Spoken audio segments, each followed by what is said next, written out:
زما ګرانه هراته، د ژوند له دنګې ونې نه راښکته اویزان یې. زما ګرانه هراته، لکه پرېږدي پران یې.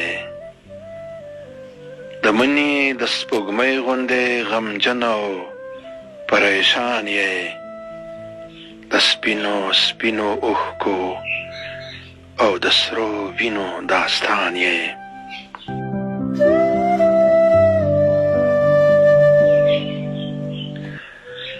انګور دې د میزان هم لکه اوښکې نمکین دي.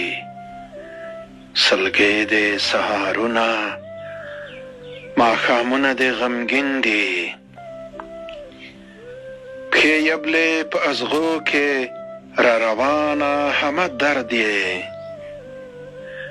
لوېدلي دې له پرې جیبه دارو هم د تسکین دي.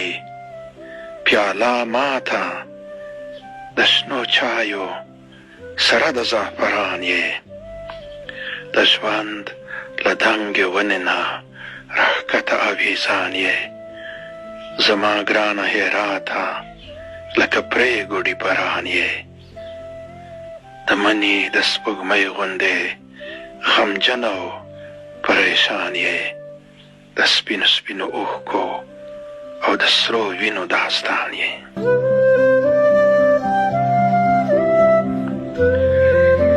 ناره ناڅاپي وشوه چې هرات په وینو سور دی. کورونه، کوڅې، کلي او جومات په وینو سور دی. چې لولو یې په اوښکو مو لمده هره دعا شي. کتاب د عبدالله د مناجات په وینو سور دی. الهي ته مو مل شې، ته رحیم یې، ته رحمان یې. د ژوند له دنګې ونې نه راښکته اویزان یې. زما ګرانه هراته، لکه پرېږدي پران یې. د مني د سپوږمۍ غوندې غمجن او پریشان یې. د سپینو سپینو اوښکو او د سرو وینو داستان یې.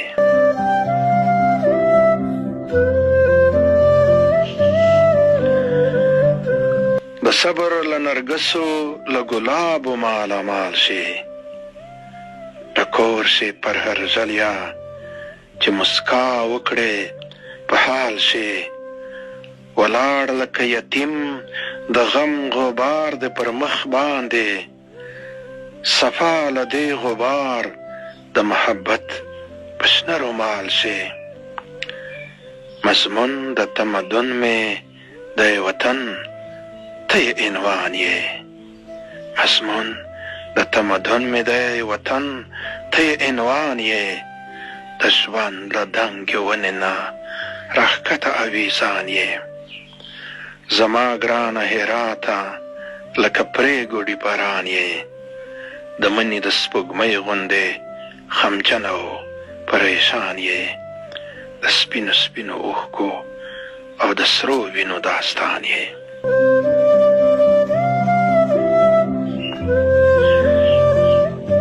هرات مو د وطن د هنري شیبو عکاس دی.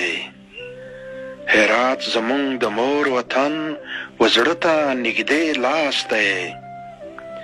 هرات مو د وطن د هنري شیبو عکاس دی. هرات زمونږ د مور وطن و زړه ته نږدې لاس دی. خالقه پرستار یې شي اوس غاړې ته لوېدلی. خالقه پرستار یې شي اوس غاړې ته لوېدلی. لیدلی مو ډېر ډېر په دعاګانو درته پاس دی. بس تا ته مو اسره ده، ته مو مینه او جانان یې. بس تا ته مو اسره ده، ته مو مینه او جانان یې. د ژوند له دنګې ونې نه راښکته اویزان یې. زما ګرانه هراته، لکه پرېږدي پران یې. د مني د سپوږمۍ غوندې غمجن او پریشان یې. د سپینو سپینو اوښکو او د سرو وینو داستان یې، د سپینو سپینو اوښکو او د سرو وینو داستان یې.